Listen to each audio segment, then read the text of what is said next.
After that, I was sort of on a fast track. I went from Providence directly to New York City at WCBS television, and then on to network news. And some of you are going to find yourself with that same trajectory because of this kind of students that you are. You're going to move very fast, and you'll find that there isn't a lot of time to pause and reflect.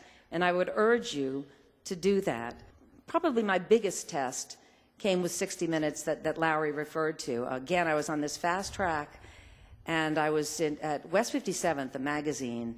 I was also married, had had several miscarriages, and finally was pregnant with my first child after trying for quite a few years. And I was leaving on maternity leave to have Ben, and I was brought in to the office of the president of CBS News. And he said to me, "How would you like to be a co-anchor, a co-editor at 60 Minutes?" And without thinking, I said yes, because it truly was the only job in the business that I ever really coveted. It was the perfect job for a reporter, the height of success. I went home that night and I had a really bad stomach ache, and I figured, well, I am going to have a baby, so maybe that's what's causing it. The following week I had Ben, but I never got rid of the stomach ache. It kept getting worse and worse. 6 months later, I'm at 60 Minutes, and I find that every time I'm on the road for a story, I'm having that pain thinking about my family, and every time I'm with my family, I'm feeling guilty about my job and confused. Meanwhile, I became the media darling. You know, there were all these stories. Meredith Vieira, the woman who has it all. She's got a husband, she's got a kid, she's got one of the best jobs in the business. And I just went along smiling and the whole thing, even though inside I was churning. And then I got pregnant with my second child, Gabriel, and I was brought into Don Hewitt's office, who was the head of 60 Minutes at the time. And he said, "You know what? You're going to have to make a choice here. What matters more to you? You're going to go full-time with this and really commit to it, or you're going to leave?" And in that moment, I did what I urge all of you to do sooner than I should have. I mean, not sooner than I should have, later than I should have, really. I listened to my gut. And I said, "You know what? I'm out of here." And I said it in a nice way. And that night, for the first night in years, I really slept well. A few days later, I was at an event, and a woman cornered me, and she said, "You know what? People had heard about it." And she said, "Can't believe that you're doing this. This sends such a wrong message to women everywhere who really believe you can have it all.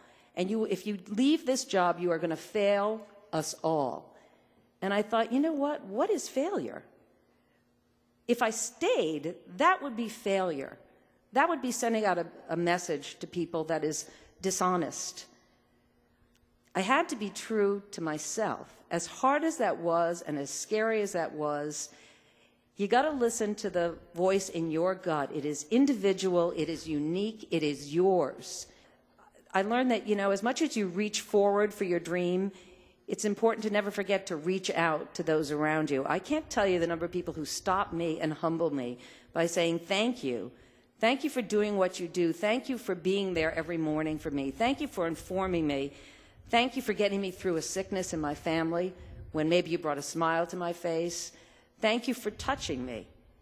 That is the greatest gift you can give anybody. That is so humbling to do that, and so important, because ultimately I've interviewed presidents and I've interviewed poor people just trying to make it.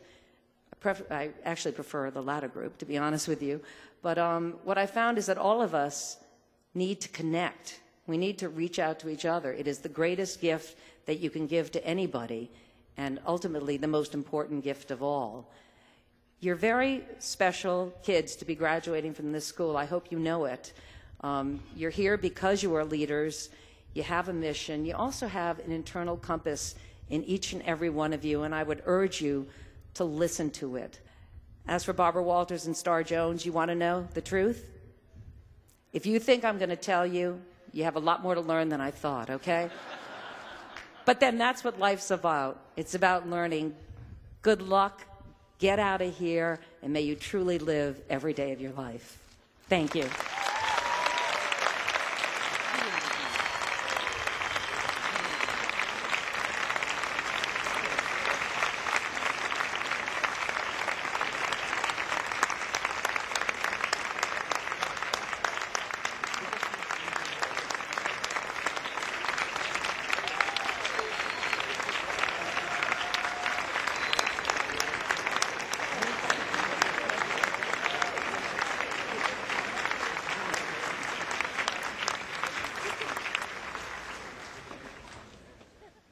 Thank you very much, Dr. Vieira. It's got a nice ring to it, doesn't it? For your wonderful words, for speaking from the heart, for sharing your story, for helping our students to understand both what they can do and how to do it and how to think about it, and in the end, how to be true to themselves. We are very, very proud of you, and we're very, very grateful that you came to share this very special day with us. Thank you.